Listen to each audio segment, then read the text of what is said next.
Congress party అభ్యర్థి పోరిక బలరాం నాయక్ గారు మహిబాద్ parliament మరియు మిత్రపక్షాలందరూ కూడా బలపరిచినటువంటి అభ్యర్థి. మీరందరూ కూడా సీరియల్ నెంబర్ 4 మరి హస్తం గుర్తుకు ఓటేసి బలరాం నాయక్ గారు మనందరికి తెలిసినటువంటి వ్యక్తి. గతంలో కాంగ్రెస్ పార్టీ అధికారంలో ఉన్నప్పుడు 2006లో మరి ఎంపీగా కేంద్ర మంత్రిగా చేసినటువంటి వ్యక్తి. మళ్ళీ కూడా 2024లో ఈరోజు కాంగ్రెస్ పార్టీ మళ్ళీ అవకాశం ఇచ్చింది.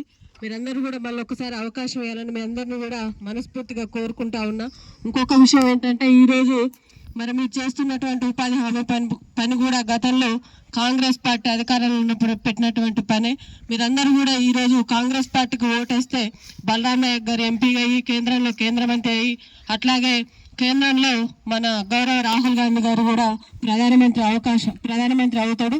అయిన తర్వాతకి మన ఉపాధి హామీ కూలీలకు కూడా మరి 400 రూపాయలు ఈ కూలి ఒక రోజు సగటు కూలి 400 రూపాయలు అనేది కేటాయించడం జరుగుతుంది. కాబట్టి మీరందరూ కూడా ఒక్కసారి ఆలోచించండి. ఈరోజు ఎన్నికలకు వెళ్లే ముందు కాంగ్రెస్ పార్టీ 6 గ్యారంటీలకు హామీ ఇచ్చినట్టుగానే ఇచ్చిన మాట నిలబెట్టుకోవడం జరిగింది. మనందరికి ఇక్కడ ఉన్న ప్రతి ఒక్కరికి కూడా 500 రూపాయలకు గ్యాస్ సిలిండర్ అనేది వస్తూ ఉన్నది. 200 యూనిట్ల కరెంటు ప్రతి ఇంటికి ప్రతి ఒక్కరికి కూడా అందింది. అట్లాగే 500 రూపాయల గ్యాస్ సిలిండర్ వస్తూ ఉంది. మహిళలకి ఉచిత బస్ ప్రయాణం వస్తూ ఉన్నది.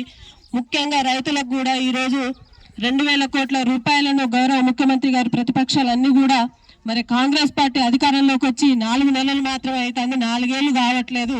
మరి బీఆర్ఎస్ పార్టీ ఈరోజు బీజేపీ పార్టీ కాంగ్రెస్ పార్టీని ఇవ్వట్లేదని విమర్శించితే గౌరవ ముఖ్యమంత్రి గారు ఛాలెంజ్గా తీసుకొని మరి ఎన్నికల కోడ్ ఉన్నా కూడా మరి ఎలక్షన్ కమిషనర్తో మాట్లాడి ఈసీ గారితో మాట్లాడి మరి రైతు బంధు అనేది కూడా ఇవ్వడం జరిగింది. అట్లాగే ఆగస్టు నెలలో గతంలో ఉన్నటువంటి పార్టీలు 1,00,000 రూపాయలు రుణమాఫీ చేస్తున్నాను కూడా చేయలేదు.